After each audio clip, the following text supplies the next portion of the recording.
प्रियंका जी, आपका रुख करना चाहूंगी। ये बात समय समय पर दोहराई जाती है और इसका जिक्र किया जाता है कि 10 साल पहले बात करें या कुछ और पीछे चले जाएं तो हेल्दी डिस्कशंस भी पार्लियामेंट में होते थे, लेकिन हम पिछले कई सालों से देख रहे हैं कि शोर शराबे की भेंट पार्लियामेंट का हर सेशन चढ़ जाता है और ज़रूरी मुद्दों पर जो जवाबदेही तय होनी चाहिए, ज़रूरी मुद्दों पर कोई सोल्यूशन निकलना चाहिए, वो नहीं हो पाता है। क्या इस बार वो हम देखेंगे?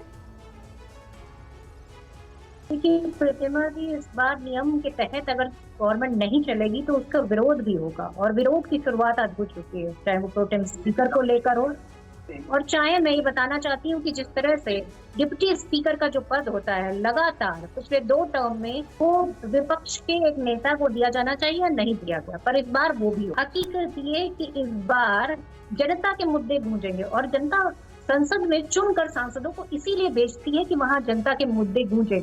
अगर वहां तानाशाही चलेगी, अगर वहां अहंकार चलेगा तो उसका विरोध भी होगा और उसके बाद उसका जो है पूरी तरीके से खंडन भी किया जाएगा। इससे पहले जब नोटबंदी की गई, इससे पहले जिस तरह से कृषि कानून लाए गए, मैं पूछना चाहती हूँ कौन सी समिति में उसका डिस्कशन हुआ? उन सारे डिस्कशन नहीं हुए, प्रवर समिति में ऐसी कोई मीटिंग में नहीं हुई। तो इन सारी चीजों का नतीजा इस बार देश ने भी देखा और मैं समझती हूँ कि इस बार पूरी तरह से विपक्ष हावी रहेगा और जनता के मुद्दों नहीं प्रियंका जी, आप डिप्टी स्पीकर पद का जिक्र कर रही हैं, अभी थोड़ी देर पहले नेता प्रतिपक्ष के पद पर कौन होगा इसका जिक्र हो रहा था। सीडब्ल्यूसी ने तो प्रस्ताव पारित कर दिया। 2014 में 44 सीटें आई कांग्रेस पार्टी की और 2019 में 52, तो नेता प्रतिपक्ष तो कोई बन ही नहीं पाया। इस बार आपके पास मौका है, राहुल गांधी तैयार है ना? देखिए, देश में जब देश आजाद हुआ था तो पहली लोकसभा भी हुई थी, तब भी बहुमत नहीं था भारतीय जनता पार्टी के पास, लेकिन मंत्री भी बनाया गया था भारतीय जनता पार्टी के सदस्य को और उसके साथ में डिप्टी स्पीकर का पद भी दिया गया। तो हकीकत ये है कि परंपराएं चलती चली आ रही थी, पर उन परंपराओं को तोड़ने का काम किसने किया? भारतीय जनता पार्टी ने किया, क्योंकि वो अहंकार में चूर थी और उसका अहंकार। सवाल नेता प्रतिपक्ष को लेकर था। जी जी बिल्कुल, आपने सही कहा कि नेता प्रतिपक्ष को लेकर पूरी तरीके से चाहे CWC और चाहे जरूरी है, आप एक तरह से आप बार-बार एक नाम है और मुझे लगता है कि बहुत जल्दी ही आपको वो सूचना आधिकारिक रूप से मिल जाए। शाजिया, आप जवाब दीजिएगा। और यहाँ पर कहा जा रहा है संसदीय परंपरा तो यही कहती है कि यहाँ पर डिप्टी स्पीकर का जो पद है वो विपक्ष के पास होना चाहिए।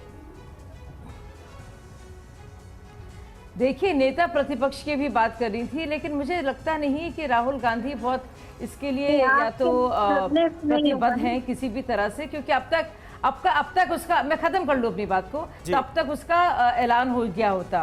तो वो बस चाहते हैं बिना जिम्मेदारी के कभी कभार सीजनल पॉलिटिशियन की तरह आए गए, कुछ कहा चले गए। कम से कम ये उम्मीद है कि वैसा नहीं होगा। जहां तक बात है प्रो टेम स्पीकर की, ये चर्चा भी अंदर संसद में हो सकती थी।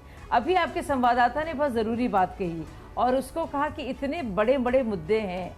अब मेरा यही सवाल है, क्या इन्हीं मुद्दों की बात अंदर नहीं हो सकती थी? लोग देख रहे हैं, सारे छात्र कम्युनिटी देख रही है कि इतना बड़ा ज्वलंत मुद्दा है इस वक्त और संसद के जो एक ऑपोजिशन है, बजाय ये कि वो अंदर आकर इस ज्वलंत मुद्दे पर बात करे, समाधान दे, मिलकर योगदान करे, क्या कर रहा है वो विपक्ष?